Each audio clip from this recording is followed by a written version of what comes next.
दोस्तों जय श्री कृष्ण। यह कथा महाभारत के अंतिम समय की है, जब गांधारी अपने 100 पुत्रों को कुरुक्षेत्र के युद्ध में खो देती है और क्रोध में आकर अपने भाई शकुनी को श्राप दे देती है, जिस श्राप को आज भी वहां के लोग भोग रहे हैं। तो चलिए वीडियो को शुरू करते हैं। वीडियो में अंत तक जुड़े रहिए और वीडियो को लाइक एवं चैनल को सब्सक्राइब कर दीजिए।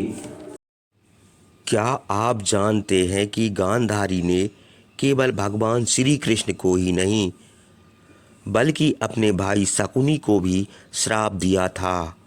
100 पुत्रों की मृत्यु के बाद गांधारी इतनी क्रोधित और दुखी थी कि उन्होंने अपने भाई शकुनी तक को श्राप दे दिया, क्योंकि गांधारी मानती थी कि अगर शकुनी ने दुर्योधन सहित बाकी कौरवों को पांडवों के विरुद्ध नहीं उकसाया होता तो दुर्योधन के मन में पांडवों के प्रति इतनी नफरत नहीं पनपती। गांधारी के इस श्राप का असर आज भी अफगानिस्तान की धरती भुगत रही है। आइए जानते हैं शकुनी को मिला श्राप की पूरी कहानी।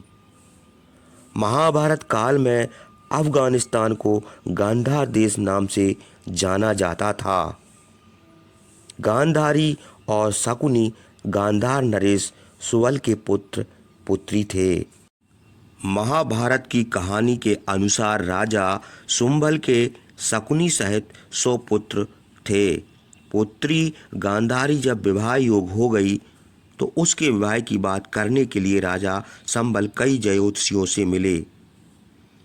एक ज्योतिषी ने राजा सुंबल से कहा, गांधारी की कुंडली में ऐसा योग बन रहा है जिसे वह विवाह के बाद विधवा हो जाएगी, इसलिए अपनी पुत्री का विवाह पहले एक बकरे से कर दीजिए। ज्योतिषी की बात मानकर राजा सुंबल ने बकरे से गांधारी का विवाह करा दिया और उसके बाद बकरे की बलि दे दी, जिससे गांधारी का दुर्भाग्य हट गया। उधर राजा सुवल के विरोधियों ने उनकी पुत्री के विरुद्ध इस बात का अफवाह फैला दी कि गांधारी का विवाह हुआ और कुछ ही घंटों में उसका पति मर गया। हस्तिनापुर में धृतराष्ट्र के विवाह के लिए एक सुकन्या ढूंढी जा रही थी। किसी परिचित ने भीष्म को गांधारी के बारे में बताया तो भीष्म पितामह गांधार नरेश जाकर राजा सुंबल से उनकी पुत्री का हाथ मांगने लगे। राजा सुंबल शुरुआत में यह नहीं जानते थे कि धृतराष्ट्र नेत्रहीन है, इसलिए उन्होंने गांधारी के विवाह के लिए अपनी स्वीकृति दे दी। लेकिन कुछ दिनों बाद जब सुवल को यह बात का पता चला तो उन्होंने विवाह के लिए इनकार कर दिया और वह अपने वचन से पीछे हट गए। भीष्म को गांधार नरेश पर बहुत गुस्सा आया और उन्होंने गांधारी का अपहरण करके धृतराष्ट्र से गांधारी का विवाह करा दिया। गांधारी यह बात नहीं जानती थी, लेकिन जब वह हस्तिनापुर पहुंचकर धृतराष्ट्र से मिली तो उन्हें समझ आ गया कि उनके साथ छल हुआ है। वही भीष्म और धृतराष्ट्र ने इस अफवाह को सच मान लिया कि गांधारी का विवाह एक बार हो चुका है। वही शकुनी धृतराष्ट्र से अपनी बहन का विवाह नहीं होने देना चाहता था। भीष्म और धृतराष्ट्र ने राजा सुवल को सबक सिखाने के लिए उन्होंने फिर उनके 100 पुत्रों को कारागार में डाल दिया।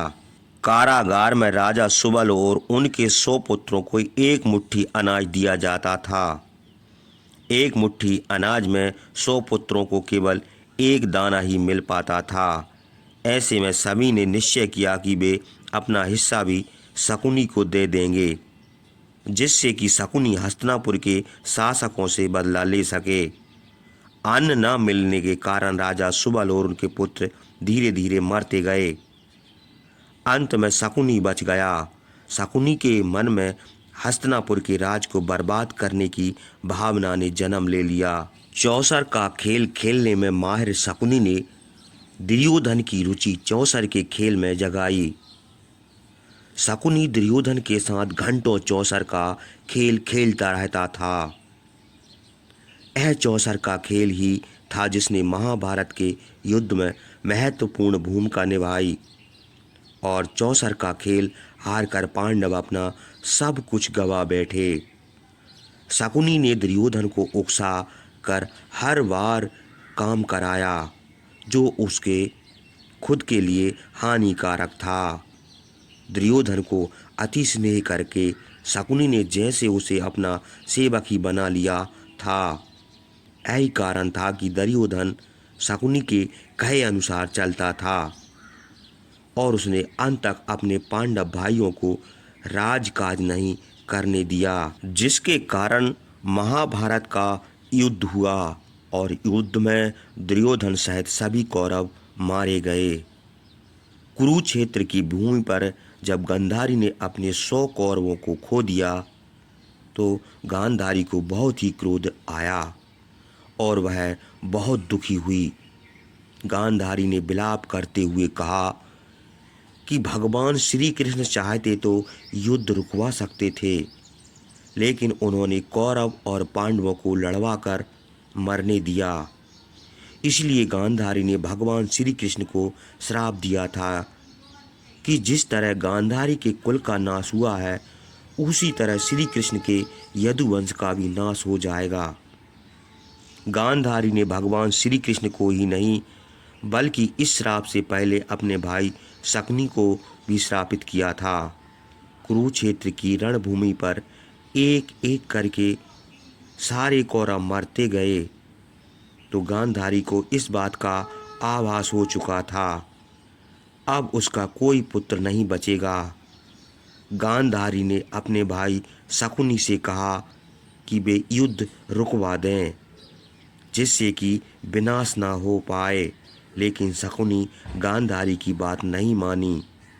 इस कारण से गांधारी ने दुखी होकर शकुनी को श्राप दिया था कि जिस तरह शकुनी ने उसके गृह राज हस्तिनापुर में आकर द्वेष और कलेश फैलाया है, उसी तरह गांधार नरेश शकुनी के गृह राज गांधार में कभी शांति नहीं होगी। वहाँ हमेशा गृह युद्ध चलता रहेगा। शकुनी की धरती पर कभी शांति और समृद्धि नहीं पनपेगी। गांधारी के शाप के कारण वर्तमान में अफगानिस्तान बन चुके गांधार में कभी शांति नहीं रहती। वहाँ किसी न किसी कारण से युद्ध बना रहता है। आज भी सुनने में आता है कि उस देश में शांति नहीं है। वहाँ पर लोग वैभव ऐश कीर्ति की कमी बनी रहती है और लोग एक दूसरे के दुश्मन भी बने रहते हैं। यह थी कथा शकुनी के श्राप की।